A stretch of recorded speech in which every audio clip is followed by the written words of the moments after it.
I made 2 videos on crime documentaries which you people like it a lot. But today, we are going to talk about one of the creepiest serial killer who is also known as the Nightmare of America. Let's delve into a notorious figure from the annals of history, Jeffrey Dahmer. But first, allow me to introduce myself. My name is Jimin. You're currently tuned into new episode of Crime Documentary, and I encourage you to like this video and share your thoughts in the comments. If you do, I might give you a shout out in next video. Also, watch the Crime Documentary playlist, where we'll have other crime episodes. Check the link in the description. Now, let me share a chilling story from America, specifically Milwaukee, that unfolded on the night of July 22, 1991. 2 police officers were on the night shift, patrolling the streets. Around 11:30 p.m., they saw a completely nude black person who only wear underwear running here and there. The police guessed 2 things from it. That, he may be a mad person or he escaped from prison. When police stopped the car and asked him that what happened to him. The police shocked. The police also stated that he had noticed some injuries on the man's body. He told him that a psycho person did something terrible with him. The police first uncuffed his hands from his own key, then agreed to go with him. The man went on to explain that he had been near an apartment building, where something unusual had occurred. It seemed like someone had been held against their will in one of the apartments. The police wanted to know if he had any keys or information about this. After further questioning, the man shared that he did have the keys to the handcuffs used in this incident. He then agreed to accompany the police to the location, which turned out to be an apartment at 924th North Street. The man's assistance was invaluable in shedding light on the situation. Upon receiving this information, the police were hopeful that they might find something in that apartment. However, they had no idea what awaited them there. As they made their way to the location, they knew they were about to uncover a story that had been left untold. Quickly finishing their shifts, they returned home. But little did they know that the world of history was about to reveal one more infamous serial killer. And in that moment, they regretted not reading more about him earlier. As they arrived at the apartment building, they realized that it was a rather mysterious place, one that was about to be exposed. The police took their own vehicle to access 924th Avenue, where room number 213 was located. The man who had provided them with information claimed that something sinister was being concealed inside. With determination, the police made their way to room 213. They couldn't help but feel a sense of unease. First, they noticed something peculiar about the building itself. The 924th Avenue building was located in a disadvantaged neighborhood, lacking proper security measures such as alarms. Second, while most rooms housed single occupants, room 213 had a history of double occupancy. Upon reaching the door of room 213, they were met with a distinctive smell that filled the air. The police were prepared for the worst.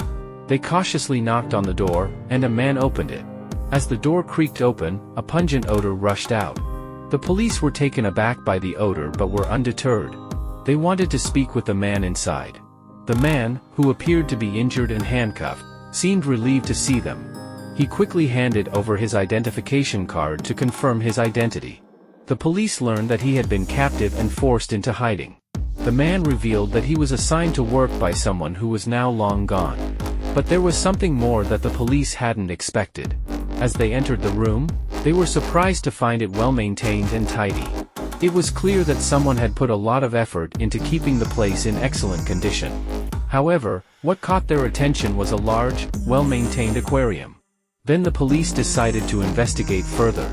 They wanted to find the source of the strange smell that had led them here. They noticed that someone had used deodorant to mask the smell by sprinkling it around the room.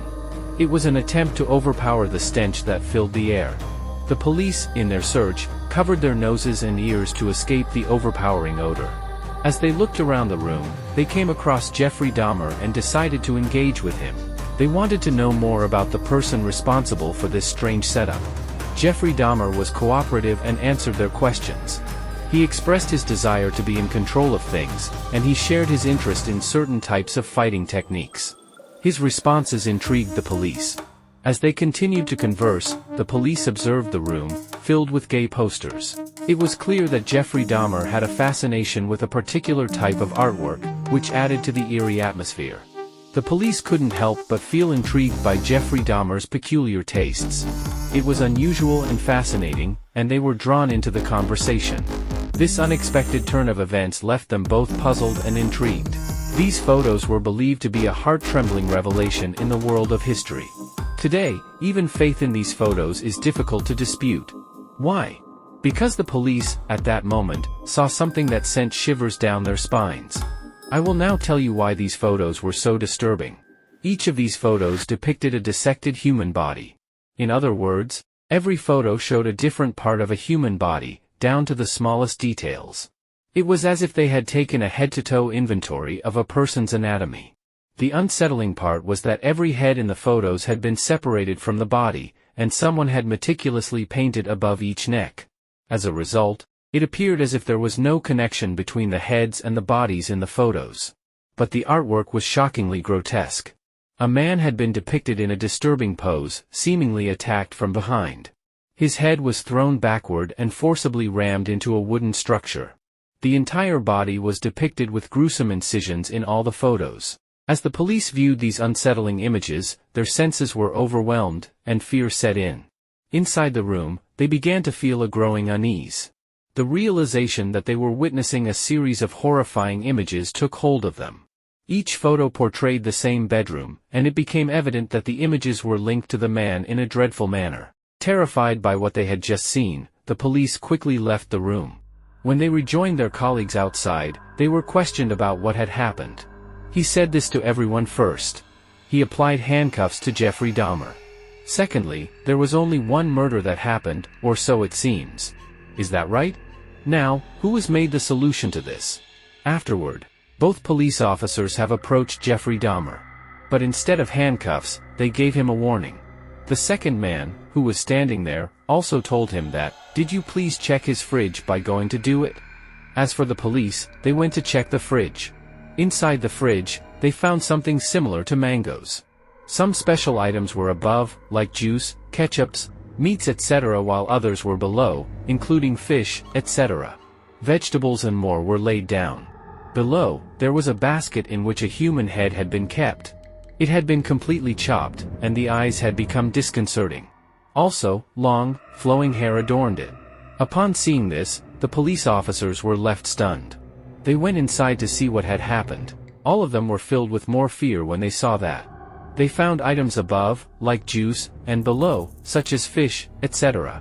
Some were wondering if human blood came from a human made these things. After witnessing this, I am sure that I will be going there. Both police officers will go there at 12 o'clock that day.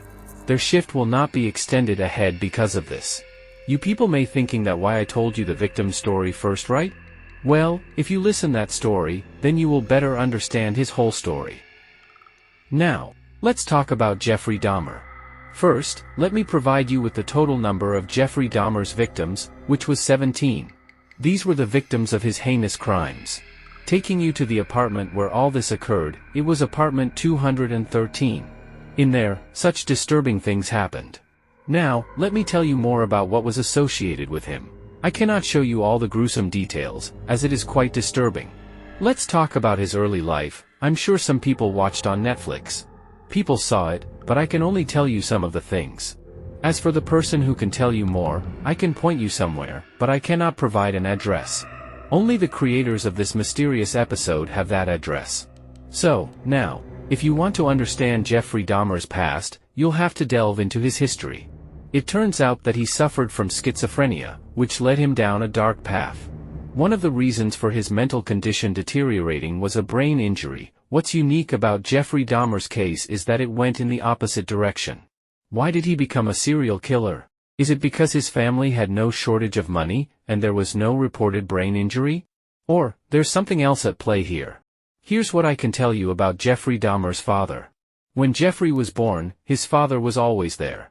However, he lived in a way that was quite unusual. He seemed to have some gestures or habits that were rather odd. He used to impose punishments, and yes, he would often keep his son's feet vibrating. His mother was also a bit unusual, just like his father. They both had jobs, but what he did was quite unique. Now, after seeing all this, it's clear that Jeffrey Dahmer's upbringing was challenging. He was a troubled boy, and it was because he didn't have the love of his mother or father. He was always alone. He even mentioned to his own teacher that he felt lonely. But no one heard, and no one noticed. Then something significant happened. He was left all alone. It's a story of a person who was completely isolated, sitting by themselves. Now the police were informed that he can't be left alone. They had to keep an eye on him 24/7. They had to watch over him, take care of him, and ensure his well-being. This attention was crucial to him. He went to school, but his performance declined, and he started feeling like participating in dramas. It seemed like he was experiencing epilepsy from within, but it wasn't certain. When he felt like that, he believed he needed attention, and he craved it. People showed him sympathy and support. However, the next day, after receiving this attention, he went to wash a statue and ended up injuring himself. This is the story of his all victims. Most of Dahmer's victims were killed by strangulation after being drugged with sedatives. His first victim was killed by a combination of bludgeoning and strangulation, and his second victim was battered to death, with one further victim killed in 1990, Ernest Miller, dying of a combination of shock and blood loss due to his carotid artery being cut. 4 of Dahmer's victims killed in 1991 had holes bored into their skulls through which Dahmer injected hydrochloric acid or, later, boiling water, into the frontal lobes, 335, in an attempt to induce a permanent, submissive, unhesitant state. This proved fatal, although on each occasion this was not Dahmer's intention. I'm going to mention all the victims' story which people heard from Jeffrey Dahmer because police couldn't find the exact reason obviously, but Jeffrey told him everything. Some murderers, he explained briefly, and some other, he explained very short because he was in drunk also. First victim. Stephen Mark Hicks, an 18-year-old adult who was hitchhiking to a rock concert in Chippewa Lake Park in Bath, Ohio. Dahmer sees his body and feels desires for him. He offers him a glass of beer and for smoke. Stephen says yes. Dahmer took him to his apartment where he gave him strong drug. Stephen feels dizzy and then Dahmer wants to play with him. He tried to play with him but Stephen refused, and that thing makes Dahmer angry. Dahmer said to the police that he don't want him go, that's why he did this to him. But when he refused he don't have any chance but to kill him. Dahmer pick a gym rod in his house and strike him on his head and he dead. After that he masturbate with his body as long as he wants, and then, when did you commit your first murder? So, how did you go about it, said the police. It was at this point that Jeffrey Dahmer told us that he was very afraid and that no one could understand him. They wondered what to do now. He first tried to make the boys he killed appear respectable and excellent. However, when his desire for making them look respectable ended, he contemplated how to dispose of their bodies. He cut his body into many pieces and placed the body parts in bags, which he then put in his own vehicle, a wool bag. Jeffrey said to the police that he can be arrested that time, but he couldn't. When he go for a drive along with the body, the police stop him and ask him that where did he's going in late night. Jeffrey said to the police that, "Sir, I can quickly dispose of the bodies outside, so I won't have garbage from our home to throw away for 3 or 4 days. If I don't throw away the garbage from our home, it would raise suspicion with the police."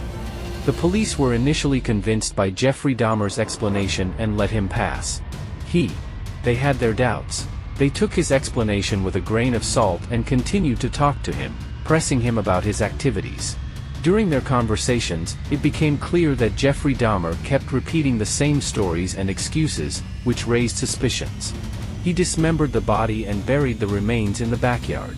After his first murderer, he wants to settle in his life and try to treat himself. He then joined army for it, but as I told you, he was addicted with alcohol. He got suspended from it. He then joined university and decided to do experiment on people. He first drugged people, and when they lost their control, Jeffrey inject different types of chemical in their head. Jeffrey believed that when he inject them, they fully converted into zombie and play with them. He loved to play that and even he have his own zombies inside his apartment. He injects several type of chemicals in their body from which their brain dead slowly. There is an accident came with this zombie when one of the zombie ran from his apartment and went to the police station. Jeffrey run and follow him. The zombie victim told to the police about Jeffrey, but police consider him crazy by looking his position. Jeffrey told to the police that he is my brother and he had some mental issue. Jeffrey easily took him to his apartment again and again inject the chemical in his head.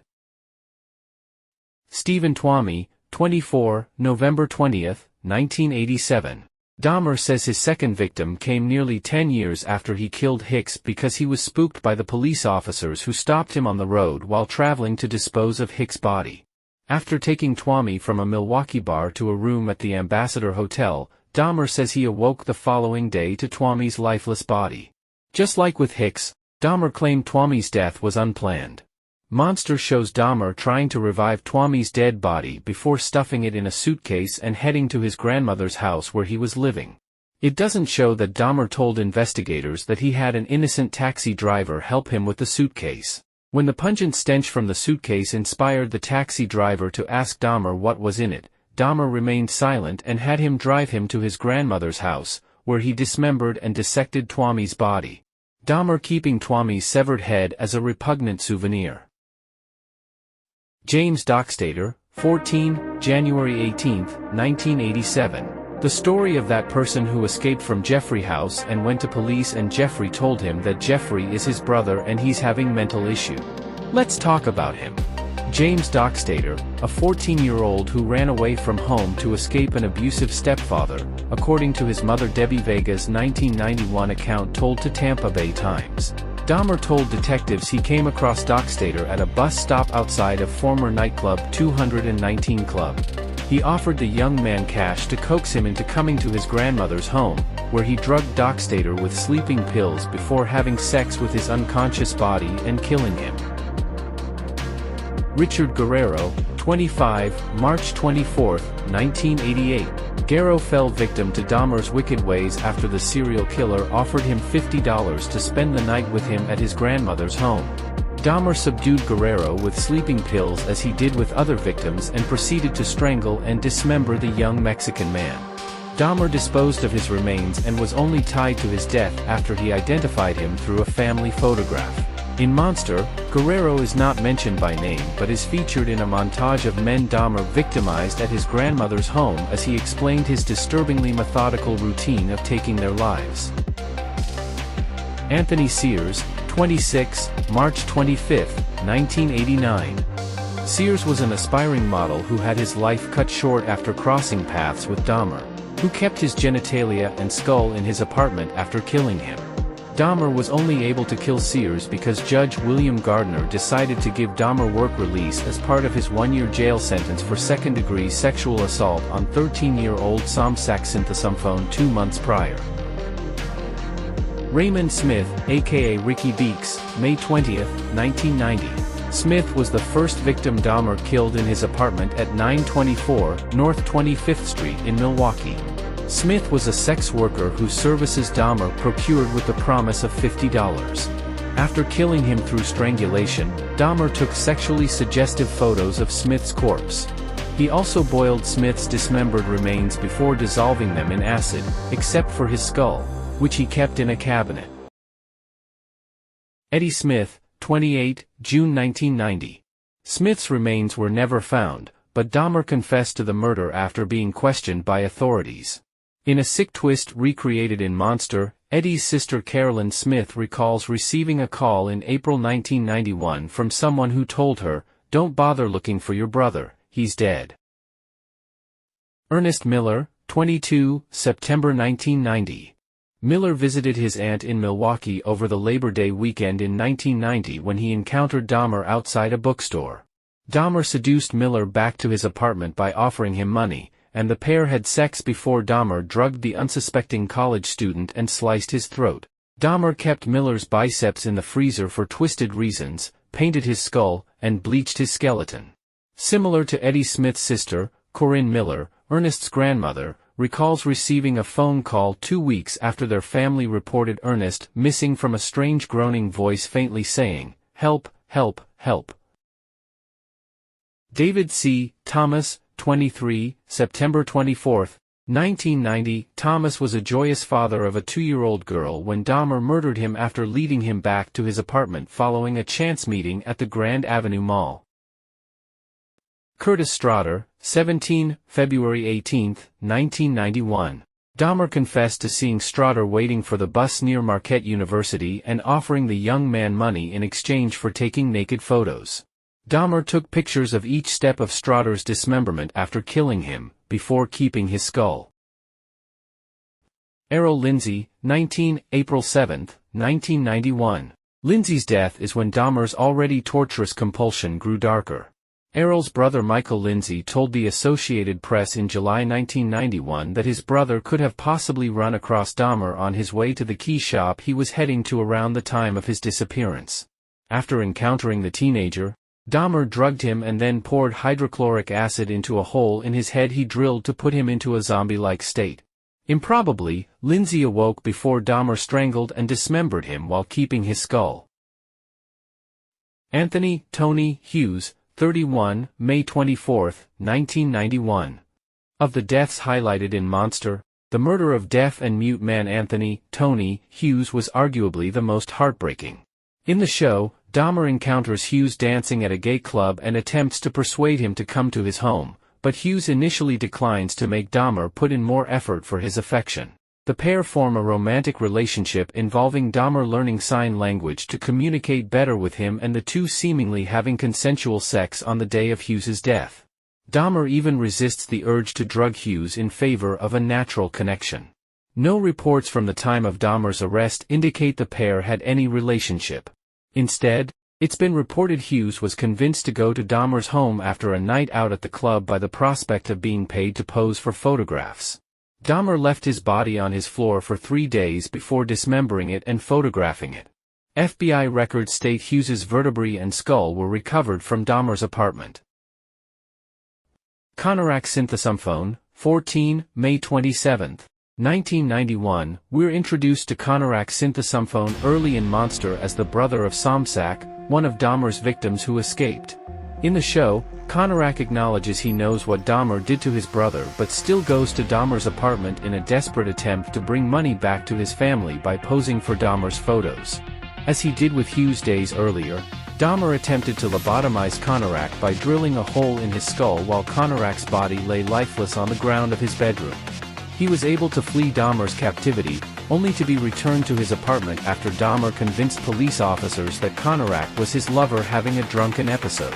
The reported facts of Konarak's death don't differ much from Netflix's dramatization outside of the Milwaukee Journal Sentinel reporting in 1991 that a source close to the investigation claims Dahmer was shocked to learn Konarak was related to Somsak. However, Dahmer was a pathological liar, which could be another one of the threads of the deceptive web he weaved to entrap his victims and evade detection. The show doesn't depict Dahmer dismembering Konarak and keeping his skull but does end with the ominous whirring of a power drill that leaves little to the imagination. Matt Turner, 20 to June 30, 1991. Turner met Dahmer at a bus stop following the Chicago Pride Parade, where Dahmer convinced the man to travel to Milwaukee to pose for photos. Once at his apartment, Dahmer proceeded to drug, strangle and dismember the young man who ran away from home to a Chicago halfway house a year before his death. Dahmer kept his head in the freezer and his torso in an acid-filled 57-gallon drum. Jeremiah Weinberger, 23, July 5, 1991. Dahmer also placed Weinberger's torso in the 57-gallon drum and his head in the freezer after drilling a hole in his skull and pouring hot water in it. Weinberger's fatal encounter with Dahmer occurred in Chicago, where people saw Weinberger leave the gay bar Carol's Speakeasy with an unidentified man believed to be Dahmer. The killer told authorities the pair took a Greyhound bus from Chicago to Milwaukee to spend the weekend together at Dahmer's apartment, where they had oral sex on the first night. After Weinberger wanted to leave on the second day, Dahmer killed him. Oliver Lacey, 23, July 15, 1991. Lacey was an engaged father of a 2-year-old boy when Dahmer brought the man back to his apartment with the proposition of being paid to take photographs. After Lacey was drugged and strangled, Dahmer had anal sex with the man's lifeless body before keeping the heart in his freezer to eat later, shown in Monster. Dahmer also kept Lacey's head in his freezer. FBI documents show Lacey was identified by severed hands the Milwaukee Police Department retrieved from Dahmer's apartment. Dahmer also gave police officers the identification from Lacey he kept. Joseph Braidhoft, 25, July 19, 1991. The story which I told you in the beginning of the video was the last victim of Jeffrey Dahmer. His name was Joseph Bradehoff. Jeffrey met him in the gay bar, and there he convinced him by taking some nude photos and promised to give me some dollars, and because of that victim, Jeffrey got arrested. Reason of Jeffrey madness. Now, let me explain why Jeffrey Dahmer's mind fixated on certain things every day. The answer can be found in a movie. Inside his room, there was a single TV, and he repeatedly played only one film, The Exorcist III. Jeffrey Dahmer described that when he watched this movie, he experienced an unusual sensation. He felt as if he were under the influence of malevolent forces and capable of anything towards someone, leaving his victims horrified. Even if they desired to escape, they found themselves trapped because he had double-locked the doors. This raised questions about what was happening in this apartment and what kind of serial killer Jeffrey Dahmer truly was. Jeffrey Dahmer told the police that he remembered the murders he committed very well and could recall when, how, and where he killed. He claimed that his apartment had nothing to do with the crimes. He also attributed his upbringing to his actions, blaming his parents for not raising him properly from the beginning. At the age of 16, he began feeling helpless in the world and as if he didn't belong to anyone. He expressed the need for someone to stay with him 24/7, even if it had to be a deceased person who could communicate, or he would take them away. Dahmer believed that unpleasant odors were emanating from his victims' remains and attempted to mask them with deodorants, without success.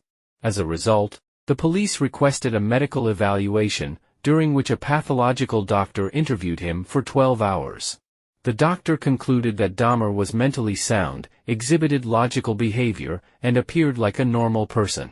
Subsequently, Dahmer's trial began, and he was sentenced to life imprisonment 15 times. His crimes were so detailed and horrifying that merely hearing about them would send shivers down anyone's spine.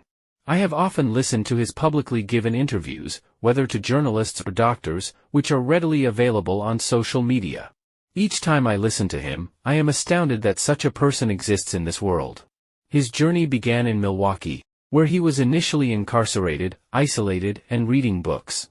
However, the police eventually transferred him to a cell among the general prison population. The other inmates knew of his crimes, and it felt unjust that he was not sentenced to death. Legal mandates aside, they decided to impose their own form of justice. In his last interview, Jeffrey Dahmer stated, "I do not like to kill anyone, although he ultimately took his own life. I do not like to kill anyone." Even though he committed suicide, he still expressed this sentiment. "I don't like to kill anyone. I used to kill anyone just because. So that he comes under my control. Because I don't want anyone to avoid what I say. And if the person is alive, then either make him a zombie or be completely under his control if I say anything. If one is standing here for 24 hours, then he should remain standing there and not move from there.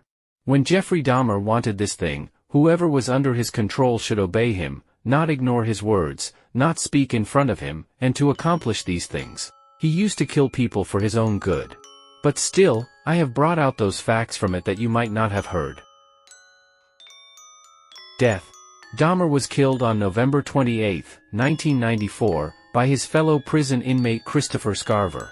In accordance with his inclusion in regular work details, Dahmer was assigned to work with two other convicted murderers, Scarver and Jesse Anderson. After they had been left alone to complete their tasks, guards returned to find that Scarver had brutally beaten both men with a metal bar from the prison weight room. Dahmer was pronounced dead after approximately 1 hour. Anderson died from his injuries days later. A prison guard claimed that shortly after the murders, Scarver, who was believed to be schizophrenic, said, "God told me to do it." In 2015, Scarver spoke to the New York Post about his reasons for killing Dahmer. Scarver alleged that he was disturbed not only by Dahmer's crimes but by a habit Dahmer had developed of fashioning severed limbs from prison food to antagonize other inmates. After being taunted by Dahmer and Anderson during their work detail, Scarver said that he confronted Dahmer about his crimes before beating the two men to death. He also claimed that prison guards allowed the murders to happen by leaving them alone.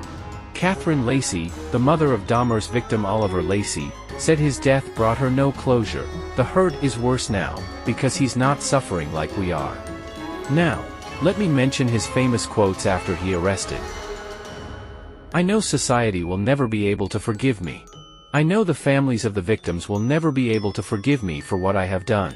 I promise I will pray each day to ask for their forgiveness when the hurt goes away, if ever. I have seen their tears, and if I could give my life right now to bring their loved ones back, I would do it. I should have stayed with God. I tried, and I failed and created a holocaust. This has never been a case of trying to get free. I didn't ever want freedom. Frankly, I wanted death for myself. I feel so bad for what I did to those poor families, and I understand their rightful hate. I take all the blame for what I did. I wanted to find out just what it was that caused me to be so bad and evil. The subtleties of social life were beyond my grasp. When children liked me, I did not know why. Nor could I formulate a plan for winning their affection. I simply didn't know how things worked with other people, and try as I might, I couldn't make other people seem less strange and unknowable. From the New School Psychology Bulletin, Volume 5, Number 1, 2007. What I've done has cut both ways. It's hurt the victim, and it's hurt me. I don't know what I was thinking when I did it. From the New School Psychology Bulletin, Volume 5, Number 1, 2007. Maybe I was born too late. Maybe I was an Aztec. From Albany Times-Union, published on February 5, 1992. The view world already has enough misery in it without my adding more to it. From Albany Times-Union, published on August 7, 1991. It was not a case of hating them. It was just the only way I knew of to keep them there and keep them with me. From The Scotsman, published on August 15, 2000. It gave me a sense of total control and increased the sexual thrill, I guess, knowing I had total control of them and that I could do with them as I wished. From The Scotsman, published on August 15, 2000. It's hard for me to believe a human being could do what I have done, but I know I did it. From Albany Times-Union, published on February 1, 1992. I do not blame the police, the courts, or the probation system. I failed the system, it did not fail me. From Sunday Times, published on July 28, 1991. I guess I've really done it this time, I'm sorry. From Sunday Times, published on April 17, 1994. God told me to do it. From Albany Times-Union, published on December 16, 1994. So that's it for today's video.